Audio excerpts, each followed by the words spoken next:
Hello, this is just a little short story that may add to your amusement. The common illnesses of man can afflict werewolves. I hate to admit that, but I do. Before we begin, I send my appreciation to all the members of the Facebook group. You're fantastic. I look forward to your posts and interactions, and sometimes, I have to be honest, you make me look and feel normal. Thank you all. The pack has grown dramatically over the last 2 months. I now have people from all over the world to interact with. It's quite scary.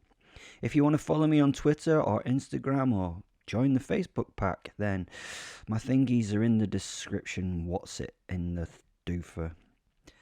People have also been supporting the show through Buy Me a Coffee link. Who knew my stories would find such appreciation? It warms my heart that your warped minds are attuned to mine. Anyway, back to the story.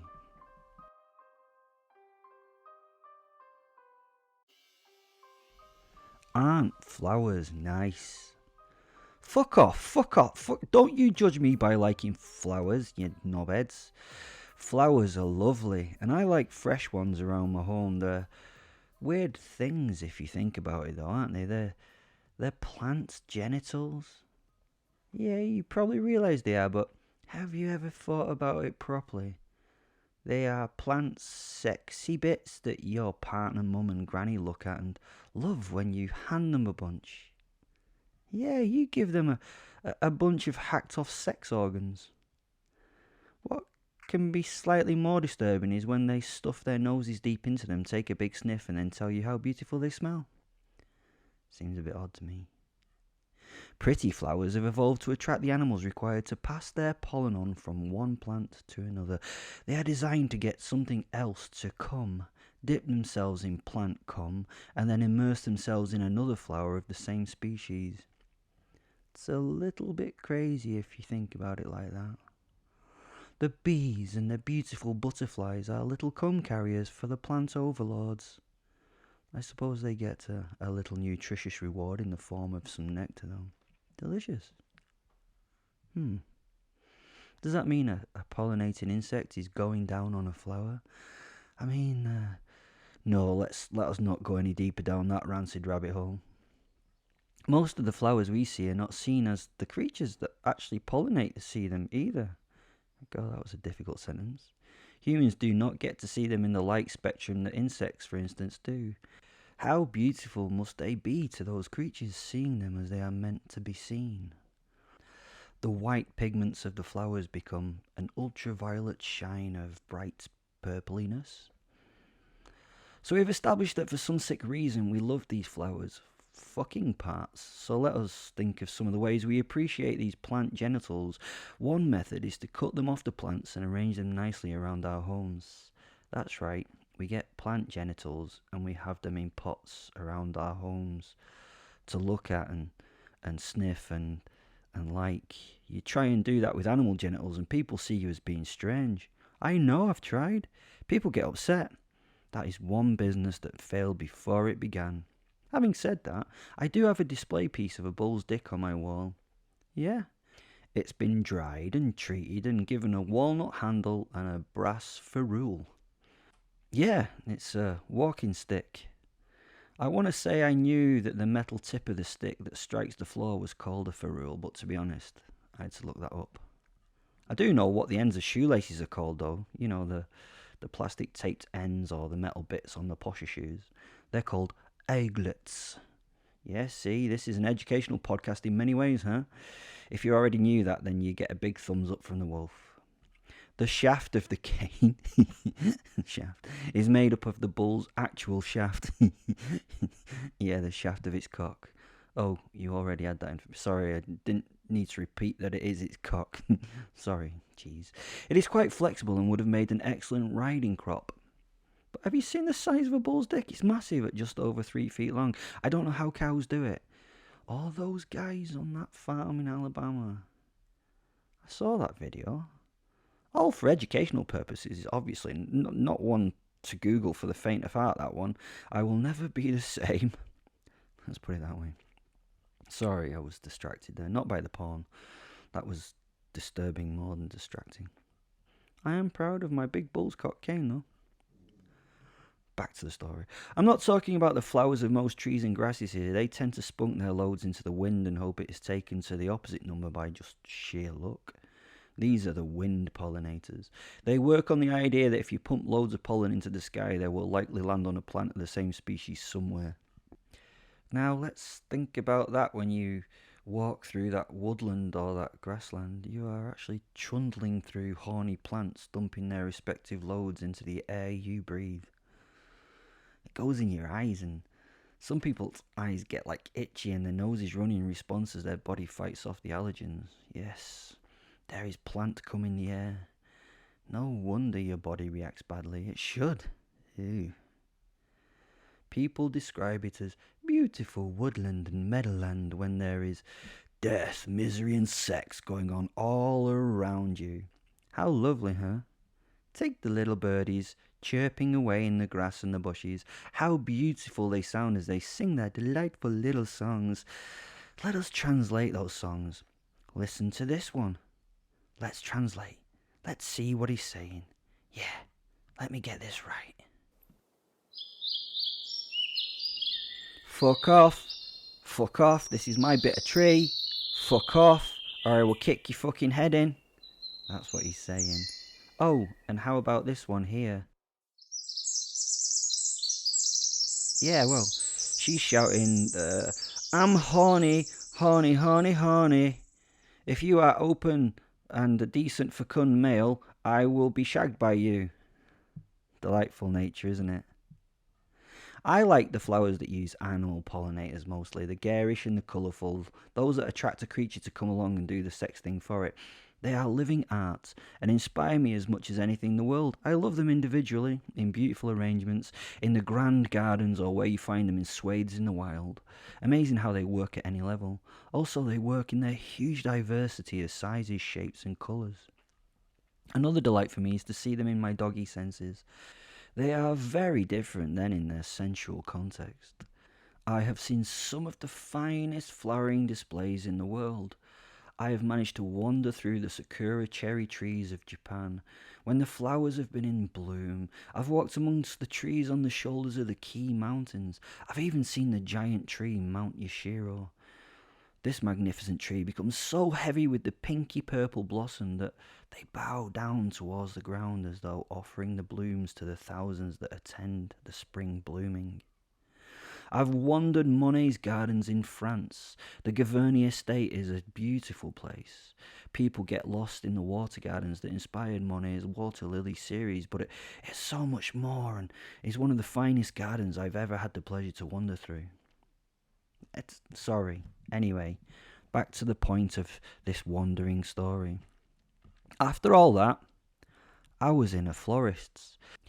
For those of a macho persona that try to pretend that flowers are just things of the feminine, that is a shop that specialises in plant genitalia of all types to make the stereotypical woman of the stereotypical world weak at the knees, apparently. Or often where you would only stray on a Valentine's Day or on a hopeful night with your partner. Maybe possibly on a birthday or on a day where you've made a minor fuck up and you're apologising for the minor fuck up with a small bribe that says you are thinking of them, but in reality shows that you are willing to pay for forgiveness.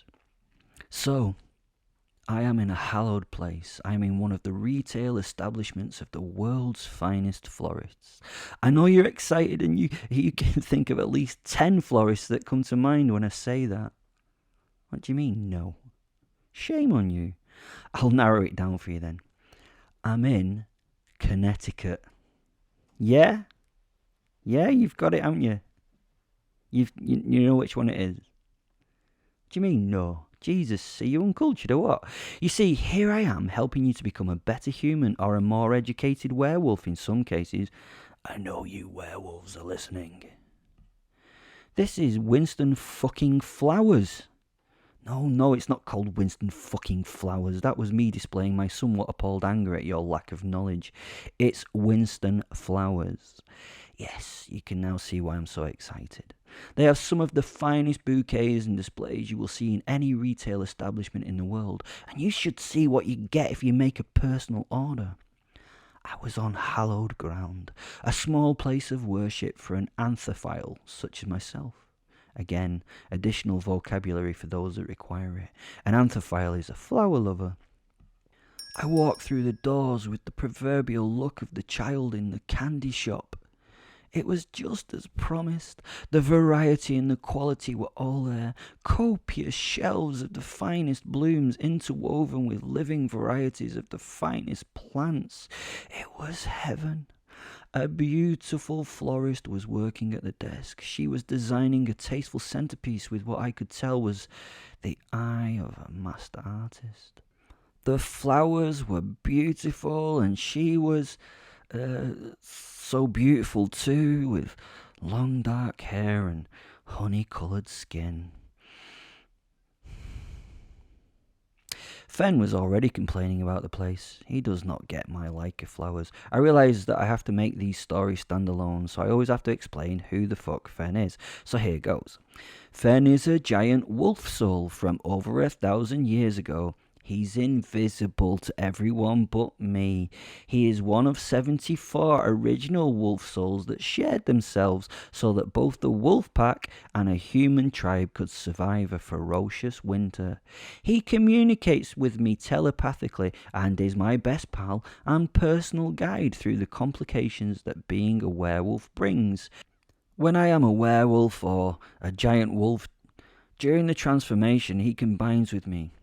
There's none of that sort of painful, racked transformation shit that you see in the movies. It just happens really quickly. We combine and form either of the forms. It's great then because he's literally in my head and helps me think and react to all the shit that tends to happen when we change. Which we can do whenever we decide to, by the way. That moon shit is bollocks. You can learn more about him in other episodes. Please go and listen to some. He was bored already and moaning about the place, telling me how shit flowers are and that I had something inherently wrong with me for liking the stinky bastards and all that. He can be a moany cunt at times. Well, I'm sorry, mate, you can. Sorry, we're talking here. We can't all like the same shit all the time, can we? You like fucking Laurel and Hardy films, but I don't say anything about that, do I? No, sorry, they're not funny in the fucking slightest. I'm sorry, yeah, mate, I'm sorry. Sorry, listeners, he's in a bit of a huff with me now. No, you fuck. Okay, I'm going to carry on with... Yeah, sorry.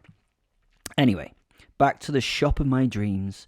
The interior designers had done an amazing job of balancing out a minimalist aesthetic with copious amounts of greenery. Honestly, I couldn't really work out how they did it, but it was both spacious and full at the same time. I sneezed. There's a weird flash and sensation, a momentary loss of time for some reason. I was now in this beautiful place looking at the pleasant assistant behind the counter. She was staring. Her face had gone from welcome and attentiveness to fear and revulsion. I was really confused. I tried to apologise for the sneeze. I was not ready for it, but I did cover my snout. Oh, shit. I looked around the room. The only other person was a bald campman holding an angrily barking chihuahua with a look of horror on his face and its face. I was confused, and then I looked down. Ah, shit. I'm a fucking werewolf. How the fuck did that happen? I looked down again. Now I was back to being a man. Obviously now a naked man, my clothes had ripped off, but this time with a very snotty hand. The lady at the counter had now run out of screams and was trying to work out what the fuck to do next. She looked at the phone and considered whether she should run for it or phone for help. A dilemma most of us would not have. She was beautiful and brave. Did I mention she's beautiful? Sorry. I looked for somewhere to wipe the larger volume of werewolf snot from my hand. The lovely muslin material roll had to be sacrificed. It hurt me a little to do so, but I thought I would have to clean my hand before I could try and explain what had just happened. I didn't want to kill this artist. Maybe she would just accept that... Nah, it's a shame. This gave me a brief enough interlude to look back at the man holding the yappy little rat. The noisy little fucking yappy rat. I needed it to shut the fuck up. Fen stood beside me, looking as confused as I was. He was busy looking himself up and down, and he turned to me with a smile. I had to ask him, "What the..." Fen flew across the space and slammed into me. I felt the physical impact, and as the werewolf once more, I swiped the dog from the man's hands. It squealed its outrage as it flew across the room. The man screamed and brought his hands to his mouth in response. The little doggy's body flew through the air and bounced and ruined a fine display positioned at the window. It was I keep using this word, but it's just so true for this room. A beautifully crafted scene made from a range of white seasonal flowers, lilacs and freesias and sweet peas. Now it was a bloody mess. Usually at this point I would say that the blood made this display better, but not in this context though. I typically find the addition of my favourite red pigment improves things, but nope. The display was ruined. Fucking ruined. Stupid little dog.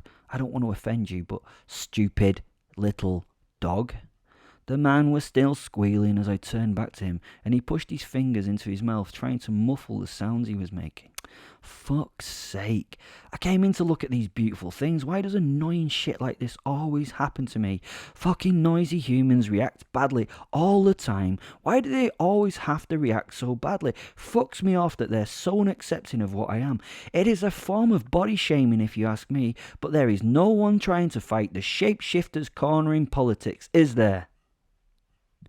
I slapped the man's face with a clawed hand, ripping flesh and bone away from the skull as the body flew to the floor in a beautifully bubbling silence. Blood was pouring from the wound. The man's torn-off face flew from the head as if in slow motion and hit the perfectly white wall, where it made a large red splodge. I was hoping I could have told you that it made the perfect outline of a bloody red mask. You know, in some written work the face would have been turned into this bloody mural on the wall. Not in this case, it just left a non-artistic splodge up there. It did in fact spoil the crystal white perfection of the decor. The girl had sadly made the wrong choice. She should have won Employee of the Month for what she did. Well, she maybe would have still won it. I don't know, maybe she could have done so posthumously. As the correct choice was really to run the fuck away from the 8-foot-tall shadow of death that stood before her. She was thinking of the shop and the customers and phoning for help. What an idiot. She might be beautiful, but what an idiot. I stepped forward to grab her and bite her, and as I did so, I transformed back into the human halfway through the attempted grab. I managed to grip her hair with my now human hands. That would have been a killing blow if it had been a wolf claw, but now my stubby human fingers were tangled in her hair, and the outcome was me having to swing my body and slam her head into the counter. Not the quick silencing of the situation that I wanted. Thankfully, the phone left her hand and hit the floor, buzzing a dialing tone. She'd not managed to phone out for help, so I could allow myself a little time to deal with the situation. She screamed a protest at her treatment, so I slammed her head repeatedly, trying to get it to stop making the noise. Bang! Shut up! Scream! Bang! Shut up! Scream! Each bang of her head got wetter and less noisy. It went from rhythmic bangs to less rhythmic sloppy slaps after multiple impacts, and there was a lot of involuntary hair loss. The head became quiet, and I left it resting on the surface. Her beautiful face was now a wet, red, compressed, mashed-up mess. The counter was covered in blood clots, snot, hair, and a few loose teeth. Such a fucking waste. Sometimes I do regret the kills I make. Her body gently shook in its death throes as it leant over the counter. I was actually disgusted with myself, shaking my head as I disentangled my fingers from the bloody knotty mess that was now her not-so-lovely dark long locks, and looked around for anyone else. I could not sense anyone, and Fen was looking at me shocked. He could see I was pissed off as I wiped my hands clean on the back of the woman's shirt. I found it difficult to even make eye contact now with him. I was embarrassed and perturbed at what had just happened. The carnage was so sad. I'd ruined something I I should not have in this case. I know I go on about causing destruction, but in most cases it only makes things better. Here. No? What the fuck is going on? I asked Fen. He looked nervous and somewhat guilty. I may not have told you this in the past, Will, but we're allergic to lupins, he said, nodding at the small bouquet on the desk. I met his eyes. He met mine. There was a difficult moment between us which could have gone either way, but then he smirked, and as always, I just laughed. Remember werewolf rule number 1 and 2, Will. Never care about anything, and never take anything seriously. The sirens began their screech as faces looked in through the window. As the wolf, we ran. Thanks for listening. Go to the description and do things. Love you all. You're the best. Bye.